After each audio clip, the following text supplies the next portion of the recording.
हरियाणा के करनाल में किसानों पर किए गए लाठीचार्ज के खिलाफ अमृतसर में एहतजाज किया जा रहा है।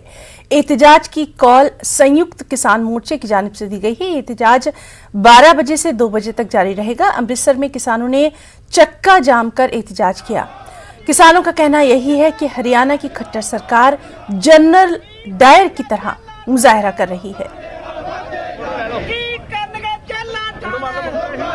आज हम अमृतसर में प्रदर्शन कर रहे हैं। ये जो पढ़ारी पुल है वहाँ सारे किसान एकत्र हुए हैं। जो कल खट्टर सरकार ने हरियाणा में एक बहुत बड़ा जो किया है गलत काम, जैसे जो किसान शांतमय संघर्ष कर रहे हैं उनके ऊपर लाठी चार्ज किया। एक पास से खट्टर सरकार है जो उनकी जो है अपना बीजेपी सरकार वो जलियांवाले बाग में एक पासे कर रही है कि हम जलियांवाले बाग के शहीदों को श्रद्धांजलि दे रही है, और दूसरी तरफ यही सरकार के देख लो कि उत्थे बैठे किसानों के ऊपर लाठी चार्ज कर रही है, उनके सिर फोड़ दिए और बहुत बुरा तरह लाठी चार्ज किया। जो कि जनरल डायर ने किया वही काम है हरियाणा की सरकार ने किया। आज संयुक्त किसान मोर्चे की कॉल पर 12 से 2 बजे तक ये जाम ऐसे चलेगा। और किसान लीडर राकेश टिकैत ने हिमाचल प्रदेश दौरे के दौरान शिमला में प्रेस कॉन्फ्रेंस की। बागबानी किसानों के नुकसान का जिम्मेदार उन्होंने मोदी सरकार को बताया। साथ ही कहा कि शिमला के किसान दिल्ली के किसान आंदोलन से जुड़े हुए हैं। अगर जरूरत पड़ी तो बड़े पैमाने पर हिमाचल प्रदेश में भी किसान आंदोलन किया जाएगा।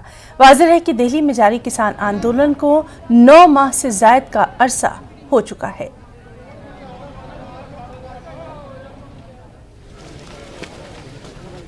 ये यहाँ के सेब के किसानों का हुआ कि 16 रुपया किलो एकदम से मार्केट को डाउन करा गया।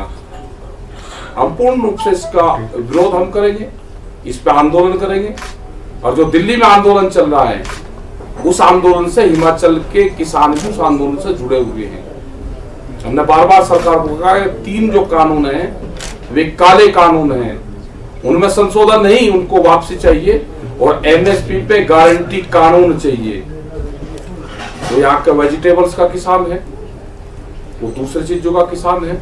और सबसे जो लेटेस्ट जो मार पड़ी है अभी 4 और 5 दिन के अंदर जो सेब का किसान है जिसका करीब 5-6 हजार करोड़ रुपए का एक बड़ा यहाँ पे व्यापार था, उसके खाते में पैसे जाते थे, ये उस पे जो नुकसान होगा उसकी जिम्मेदारी भारत सरकार की होगी, उसकी जिम्मेदारी स्टेट गवर्नमेंटों की होगी।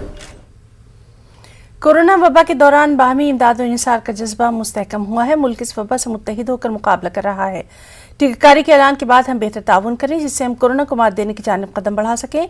नेटवर्क 18 इस मुहिम में हर कदम पर आपके साथ रहेगा। जब तक सभी महफूज नहीं तब तक कोई महफूज नहीं होगा। इस सोच की बुनियाद पर हमारी मुहिम संजीवनी का मकसद ये यकीनी बनाना है कि वैक्सीन पाना सभी हिंदुस्तानियों का हक है।